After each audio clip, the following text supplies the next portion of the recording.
You know, it's kind of wild to think about, but nearly half the entire planet uses Meta products. So when Mark Zuckerberg starts talking about the future, well, it's probably a good idea to listen up.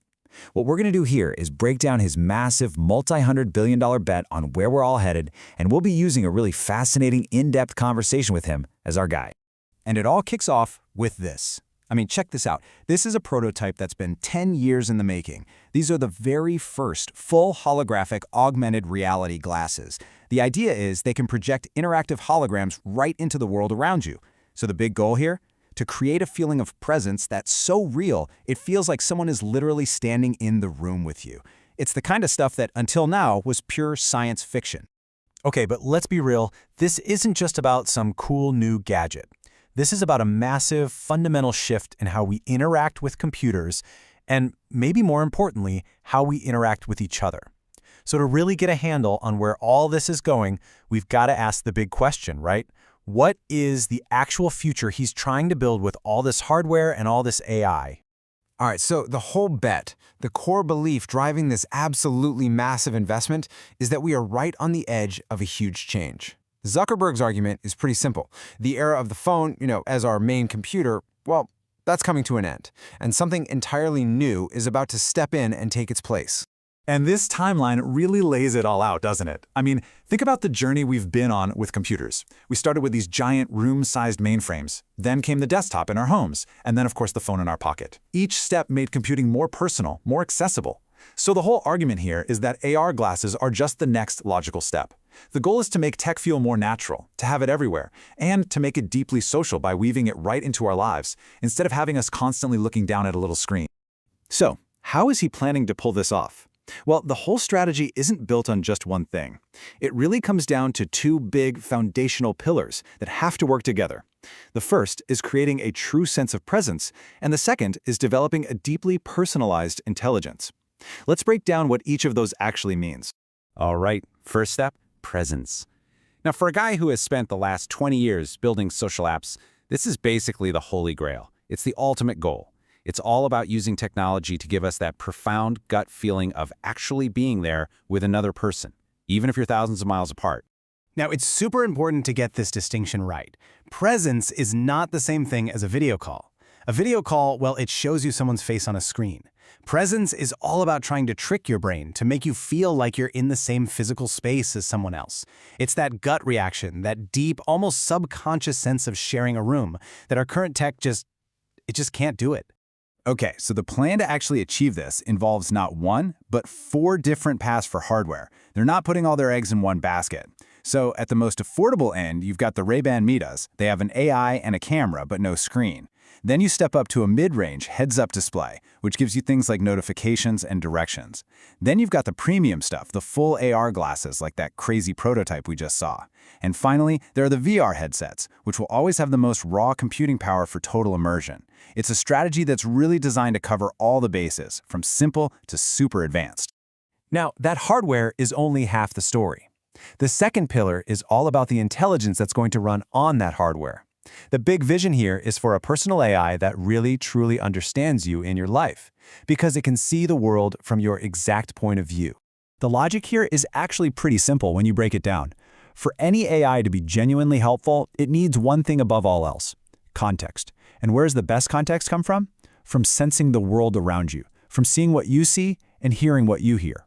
Once it has that input, it can give you super personalized, real-time help with pretty much anything, from translating a menu in another country to helping you find the right words for a tough conversation. And that's exactly why this all comes back to the hardware, specifically to glasses.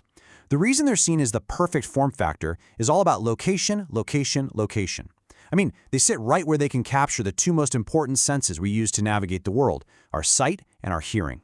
This gives the AI all the raw data it needs to actually be useful. Okay, so that's the tech vision. Pretty wild stuff. But what about the human side of all this? We're hearing more and more about a crisis of loneliness. So the really big question becomes, is this kind of technology going to bring us closer together? Or could it actually push us even further apart? And let me tell you, the stakes here are incredibly high. This isn't just some abstract idea. According to the Surgeon General, young people, we're talking ages 15 to 24, are spending almost 70% less time hanging out in person than they did just 20 years ago.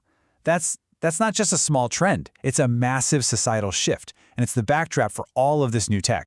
And this quote, man, it just gets right to the heart of the problem, doesn't it? Even if you have a perfect, photorealistic hologram of someone you love, there are parts of being human that tech just can't touch. The feeling of a hug, right?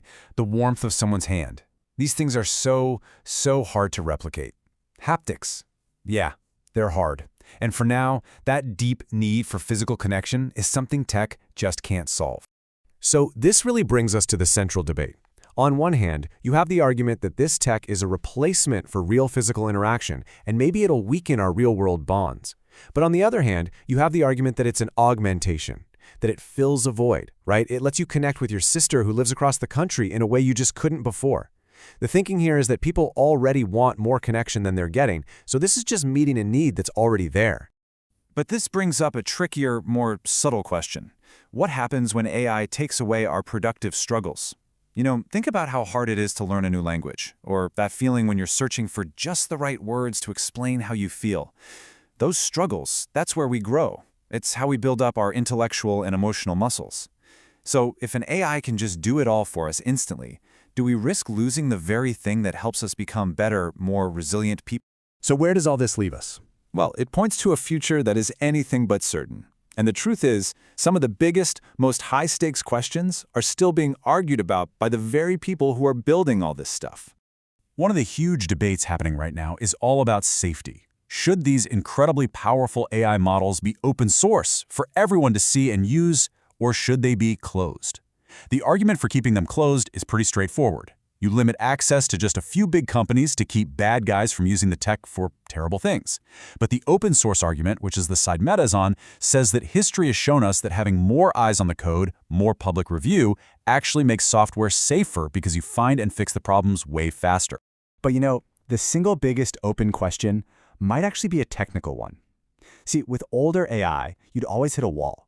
You'd reach a point where adding more data or more computer power just didn't really make it much better. But with these new generative models, we haven't found that wall yet. We just keep making them bigger, and they keep getting smarter. We honestly don't know where the ceiling is.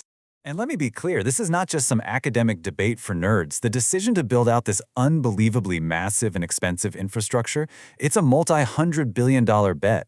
It's a gamble that this current way of scaling AI is going to keep working for a long time to come. And the answer to that question is going to shape the next decade of tech for all of us. So look, this future of holographic presence and deeply personal AI, it isn't some far-off dream. It's being built right now. And that leaves us with the final and maybe the most important question. As these tools become a part of our world, what role should we play in shaping them? And how do we make sure that they actually help us build a stronger,